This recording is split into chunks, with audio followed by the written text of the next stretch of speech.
You don't get to be great without being bad first. And not just a little bit bad, I'm talking publicly bad, visibly, undeniably, even humiliatingly bad. The kind of bad that makes people watching you squirm. The kind that makes you squirm. That's where true greatness begins. And that cringe and that flush of shame. There's this common fantasy we have about skill and mastery. It usually goes something like this. You discover your passion, you feel this undeniable calling, you sit down to do the thing. And because it's meant for you, because you're built for this, it just comes naturally. Sure, there's a learning curve, but it's graceful. You struggle beautifully, then you have this breakthrough. The world takes notice, and the story just writes itself. But that's not how it works. It has never worked that way, and the fact that you even half believe it, even just a little in the back of your mind, that's what's holding you back. Because what actually happens is this.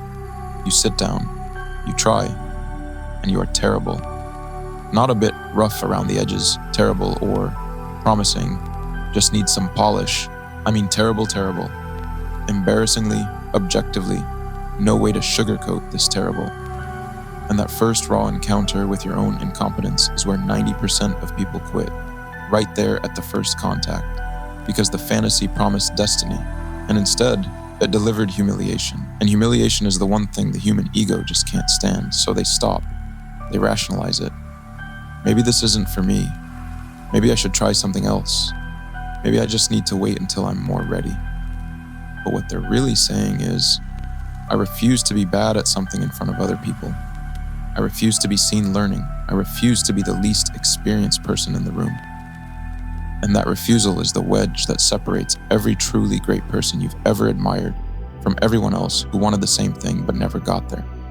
It's not talent or luck. It's the sheer willingness to be utterly, publicly, unapologetically shit at something.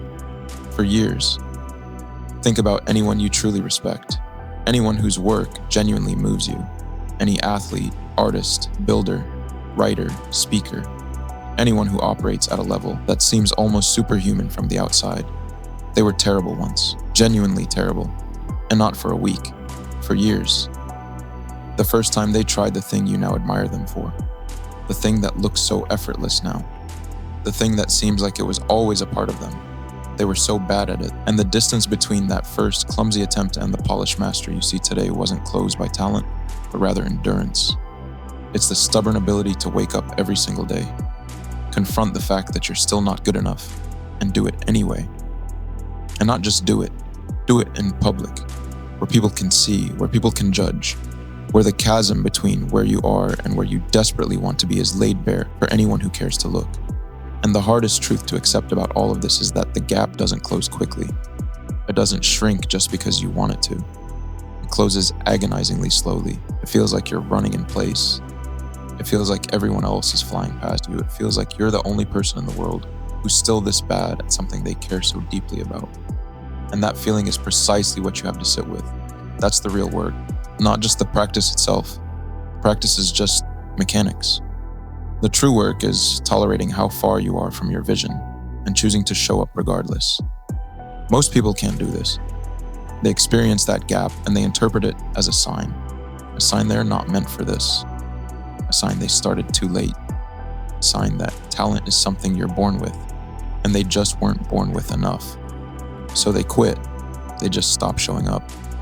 And the world never even notices because the world is full of people who stop showing up, and nobody keeps track of the ones who leave, only the ones who stay. Let me tell you what it actually feels like, because I think this whole journey gets romanticized, and I want to strip that away completely. It feels like shame. It feels like posting something you poured hours into, only to watch it get zero response. Not negative comments, just zero. Like the world just glanced at it and shrugged, which honestly is almost worse than being criticized because at least criticism means someone noticed. Silence means you're invisible, and being invisible at something you care about is a very particular kind of pain that no one talks about because it's not dramatic enough for a story. It's just quiet and heavy. And it settles on your chest every single time you try again. It feels like being in a room with people who are undeniably better than you, and knowing deep down that everyone else can see the difference, that you're the weakest link, that your work doesn't belong next to theirs.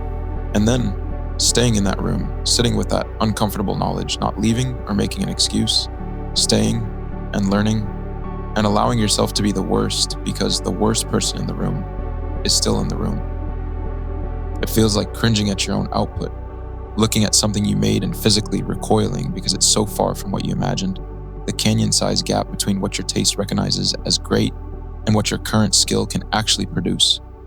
You're standing at the edge of that canyon every time you create something, and you have to jump anyway, knowing you'll fall, knowing it won't be good, knowing the only way across is through 1,000 failed attempts. It's what the early years of anything truly worthwhile feel like. And if anyone tells you otherwise, if someone tries to sell you a version of mastery that skips this brutal part, they are lying to you. There is no skip button. There is no shortcut. There is no hack, no course, no framework that lets you bypass the degrading, humiliating middle ground where you are objectively terrible at the thing you love. The middle ground is where the real transformation happens, and that's the cruel irony. The very part that feels like undeniable proof you should just give up is actually the thing that's shaping you into a master. Because what happens in that phase is that the skill stops being a task. It stops being something you do and starts being something you are. It merges with your very identity. It becomes the lens through which you see the world, the way you think, the way you process everything around you. And that merge, the shift from doing to being, it only happens through a kind of repetition that most people would consider insane. Years of it. Years of showing up when it feels like nothing's working. Years of producing things that don't even meet your own standards. Years of being bad enough that quitting would make perfect sense. And then, at some unpredictable point, you can't force it, you can't rush it, you can't engineer it. Something just shifts. The thing that used to demand every ounce of your concentration starts to flow. The thing that felt like translating from a foreign language suddenly feels like your native tongue. You stop thinking about the mechanics, you stop wrestling with the basics. They're just there, solid beneath you, like a floor you forgot you built because you laid it one board at a time, over so many years, that you never even noticed it becoming stable. That's mastery. And it looks effortless from the outside because all the effort happened where no one was watching, in the shame, in the silence, in the cringe, in those 1,000 moments where you looked at your own work and wanted to burn it, but you didn't. So the question isn't, am I talented enough? It was never about that. The real question is, can you watch yourself fail and say, again, instead of never mind? Can you create something truly terrible and still claim the identity? Can you be a bad writer who writes, a bad musician who plays, a bad entrepreneur who ships?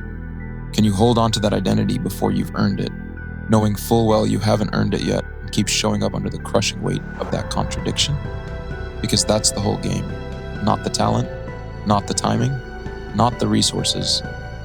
It's the sheer, stubborn willingness to be publicly, repeatedly, embarrassingly bad at something, long enough for the bad to become good, and then for the good to become great, and then for the great to become so deeply ingrained in you that people look at you and say, they make it look easy, and they have absolutely no idea what it truly cost.